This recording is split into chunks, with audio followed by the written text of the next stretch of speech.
श्री स्वामी समर्थ. अवधूत चिंतन श्री गुरुदेव दत्त.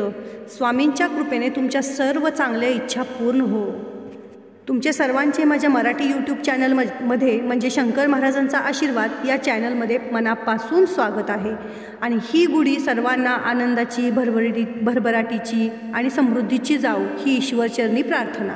गुढीपाडवा कसा साजरा करायचा, गुढीपाडव्याला काय विधी करायचे, कोणते उपाय करायचे हे मागच्या व्हिडिओमध्ये तर आपण माहिती पाहिलीच. पण आता या व्हिडिओमध्ये आपण हे पाहणार आहोत की अशा कोणत्या 5 राशी आहेत की त्यांचं आयुष्य बदलून जाणार आहे. नोकरीच्या नवीन संधी निर्माण होणार आहेत. त्यांच्या सर्व अडचणी आता दूर होणार आहेत. यंदाची गुढी 3 राजयोगात साजरी होणार आहे. तर जाणून घेऊया अशा कोणत्या 5 राशी आहेत की ज्यांचं आयुष्य बदलणार आहे. पण त्यापूर्वी तुम्ही माझ्या चॅनलवरती अजूनही नवीन असाल, माझ्या चॅनलला सबस्क्राईब केलं नसेल तर माझ्या चॅनलला तुम्ही सबस्क्राईब करा आणि बेल नोटिफिकेशन दाबायला विसरू नका. म्हणजे जेव्हा मी नवीन व्हिडिओ अपलोड करेल तेव्हा सर्वात अगोदर तुम्हाला नोटिफिकेशन मिळेल. पंचांगानुसार गुढीपाडव्यापासून मराठी नववर्षास सुरुवात होते. त्यानुसार 9 एप्रिल 2024 रोजी गुढीपाडवा साजरा होत आहे. या वर्षीचा राजा मंगळ तर मंत्री शनिदेव असेल. यंदाचा गुढीपाडवा खास आहे कारण या दिवशी 3 अतिशय शुभयोग जुळून येत आहेत. हे 3 राजयोग तब्बल 30 वर्षानंतर जुळून येत आहेत. त्यानुसार सर्वार्थ सिद्धी योग, अमृत सिद्धी योग आणि राजयोग षष्ठ तयार होत आहे. या योगायोगामुळे कोणत्या राशींचे भाग्य उजळणार आहे हे आपण जाणून घेऊया. कोणत्या त्या 5 राशी आहेत ते आता आपण पाहणार आहोत. या 5 राशींचे गोड दिवस सुरू होणार आहेत. तर राशीचक्रातील पहिली रास आहे मेष रास. मेष धनु राशीच्या चतुर्थ स्थानी आहे. हे राजयोग तयार होत आहे. हे भौतिक सुख मिळवून देणारे स्थान मानले जाते. त्यामुळे तुम्हाला या काळात सर्व भौतिक सुख मिळू शकतात. तुम्हाला जोडीदाराच्या माध्यमातून आनंद आणि लाभ होऊ शकतो. वाहन सुख मिळू शकते. तर तुम्ही नवीन मालमत्ता खरेदी करण्याचा विचार करू शकता. या काळात आयुष्यातील अनेक संकटांवर तुम्ही मात करू शकता. पूर्व गुंतवणुकीतून आर्थिक स्थिती मजबूत होणार आहे. कुटुंबातील वातावरण आनंद राहणार आहे. बेरोजगारांना नोकरीची संधी चालून येणार आहे. पगार ठरवताना वाणीत माधुर्य असायला हवे, ही सर्वांनी विशेष काळजी घ्यावी मेष राशीच्या लोकांनी. ही झाली माहिती मेष राशीबद्दल. आता पुढची रास आहे वृषभ राशी. ज्योतिषशास्त्रानुसार आगामी वर्ष हे वृषभ राशीच्या लोकांसाठी खूप शुभ आणि फलदायी ठरणार आहे.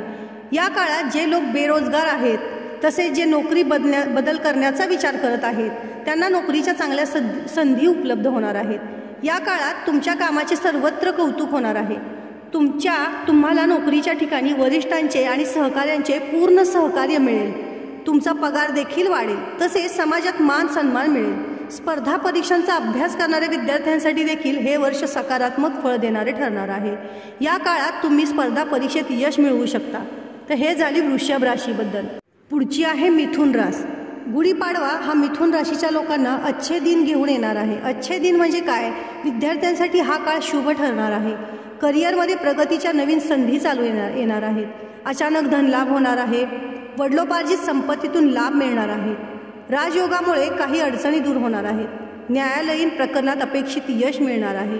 नोकरी करणाऱ्यांना यशासोबत काही मोठी जबाबदारी मिळणार आहे. तुमची संपत्ती आणि प्रतिष्ठा वाढणार आहे. तर मिथुन राशींच्या लोकांसाठी हे नवीन वर्ष खूप फलदायी ठरणार आहे. पुढची आहे मकर रास. आता बघूया मकर राशीच्या लोकांसाठी नवीन वर्ष काय घेऊन येते. 3 पैकी मुख्य 2 राजयोग हे आपल्या राशीच्या भाग्यस्थानी तयार होत आहेत. त्यामुळे येत्या काळात तुम्हाला प्रत्येक कामात नशिबाची साथ लाभू शकते. तुमचे शत्रू दूर होण्यास हा काळ अधिक उपयुक्त ठरू शकतो. जे लोक तुमच्या विरुद्ध होते तेच तुमच्या पाठीशी उभे राहतील. मात्र त्याआधी तुम्हाला स्वतः एक पाऊल पुढे टाकावे लागू शकते. हिंदू नववर्षात तुम्हाला वाडवडिलांच्या संपत्तीची मोठी मदत होणार आहे. तुमच्या आर्थिक स्थितीमध्ये सुधारणा होणार आहे. तुम्हाला कर्जमुक्त होता येईल. मकर राशीला शनीची कृपा लाभल्याने पूर्वकर्माचे चांगले फळ प्राप्त होऊ शकते.